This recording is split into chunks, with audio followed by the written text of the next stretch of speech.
આગના કારણે અનેક લોકોના પરિવારના સભ્યો લાપતા હોવાની હજી પણ માહિતીઓ સામે આવી રહી છે। ત્યારે આગની આ ઘટનામાં રાજકોટ જિલ્લાના ઉપલેટા શહેરના 22 વર્ષીય સ્મિતવાળા નામનો વ્યક્તિ આ ગેમ ઝોનમાં ગયા બાદ ગાયબ થયો હોવાની માહિતી સામે આવી હતી। ત્યારે પરિવારે પુત્રને શોધવા માટે તપાસ હાથ ધરી હતી, પરંતુ તેમનો પુત્ર ક્યાંય નહીં મળતા તેમને આ મામલે દરેક હોસ્પિટલની અંદર પણ શોધખોળ શરૂ કરી હતી અને અંતે તેમને ત્યાં પણ તેમનો પુત્ર નહીં મળતા રાજકોટની સિવિલ હોસ્પિટલ ખાતે DNA સેમ્પલ આપ્યું હતું અને તેમનું સેમ્પલ મેચ થતાં તેમના પુત્રની ડેડ બોડી તેમને સોંપવામાં આવી હતી। ત્યારબાદ પરિવારે હૈયાફાટ રુદન સાથે સ્મિતની અંતિમ વિધિ કરી હતી। બાર નામ રસીલાબેન।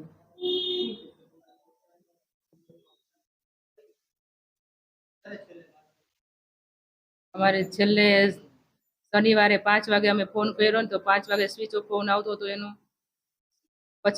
પછી ચેટ અમને રવિવારે ખબર પડી અમને, ત્યાં સુધી અમને કોઈ પતો જ નહોતો એનો કોઈ અમને। બસ અમે અમારા છોકરાનું કાંઈ અમે જોયું જ નથી। અમે સિવિલે ગયા તો અમને કંઈ મોટું કંઈ બતાવ્યું જ નથી।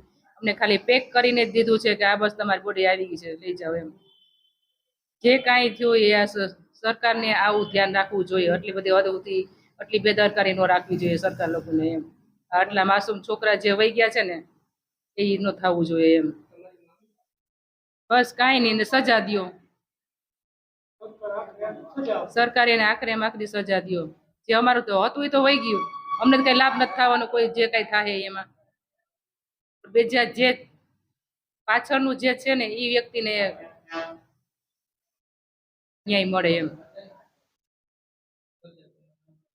મનીષભાઈ વાળા, મનીષભાઈ લાલજીભાઈ વાળા।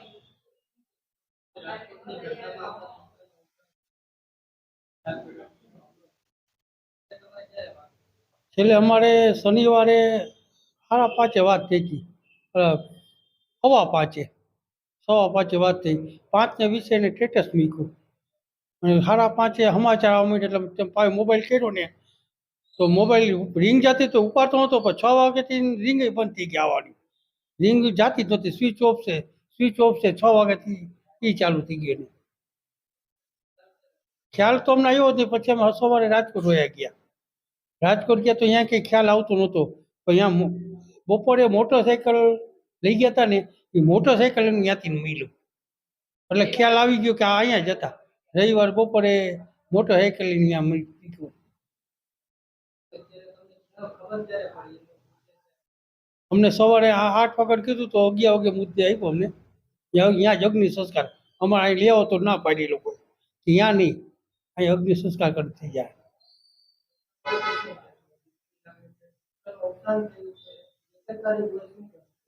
બેદરકારી સરકારની બેદરકારી સાહેબ।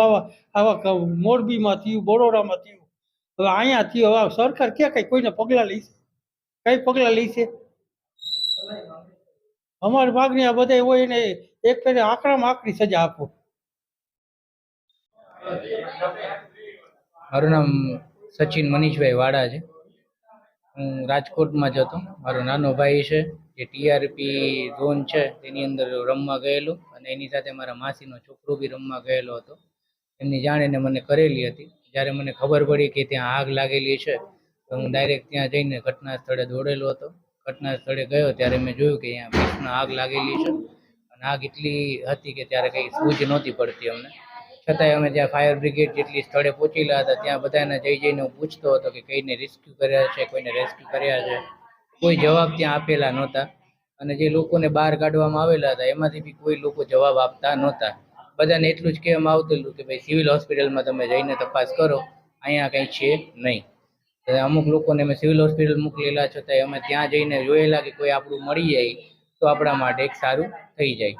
તો બી કોઈ ત્યાંથી 2 કલાક હું ઊભેલો પણ કોઈ બી ત્યાં કંઈ હતું જ નહીં, આગ પર કાબુ મેળવવામાં આવેલો નહોતો। સિવિલ હોસ્પિટલ ગયા ત્યારે ખબર પડી કે ત્યાં જેટલા બી જે છે એક પછી એક લાશ જ આવી રહી છે, કોઈ એવું વ્યક્તિ નથી જેનું રેસ્ક્યુ કરવામાં આવેલું છે। છતાંય અમે ત્યાં ગયા અને જોયું કે ભાઈ કઈ રીતે છે તો ત્યાંથી અમને કહેવામાં આવેલું કે ભાઈ તમે ત્યાંથી બધાની રિપોર્ટિંગ જે છે તમારે જે ગુમ થયેલા છે એમના નામ લખાવો. એમના નામ લખાવી અને તમારું એક DNA સેમ્પલ લેવામાં આવશે કે જે તમારા જે ગુમ થયેલા છે એમની સાથે જો તમારું ત્યાં સાથે મેચ થશે તો પછી તમને આગળ જાણ કરવામાં આવશે. એટલે રાતે 3 વાગ્યા સુધી DNAનું આખું ટેસ્ટિંગ ચાલેલું છે. 3 વાગ્યા પછી અમે પ્રાઇવેટ હોસ્પિટલ જેટલી બી હતી રાજકોટની બધી જગ્યાએ અમે ગયેલા અને બધી જગ્યાએ અમે તપાસ કરેલી છે. કોઈ બી હોસ્પિટલમાં કોઈ કેસ આવેલો નહોતો એ બધી અમને જાણ કરેલી હતી. છતાંય બીજા દિવસે પાછા જઈ અને સિવિલ હોસ્પિટલે ગયા ત્યારે કોઈ જવાબ આપતા નહોતા ત્યાં સિવિલ હોસ્પિટલે કે કઈ રીતે છે કઈ રીતે નથી. અમે ત્યાં ગયા, ત્યાં રાહ જોઈ, બધાને પૂછ્યું કે આમાં કાંઈ છે કાંઈ નથી, કોઈને કંઈ ન્યૂઝ મળેલી છે અને આખરે એમને એવું કીધું છે કે DNA ટેસ્ટ છે એ તમને સાંજ સુધીમાં મળી જશે. સાંજ સુધીમાં કંઈ જવાબ ન આવેલો. પહેલાં એમ કીધું સવારે મળશે, પછી કીધું બપોરે મળશે, પછી કીધું સાંજે મળશે અને રાત્રે અંતે મને 12 વાગે ફોન આવેલો કે તમારો જે DNA ટેસ્ટ છે મેચ થઈ ગયો છે અને તમારા જે ગુમ થયેલા છે એ તમારા ભાઈ છે સ્મિતભાઈ. નટપુર ન્યૂઝ સખત અને સતત આપની સેવામાં. અમારા ફેસબુક પેજ, ઇન્સ્ટાગ્રામ, યુટ્યુબ ચેનલને સબસ્ક્રાઇબ કરો અને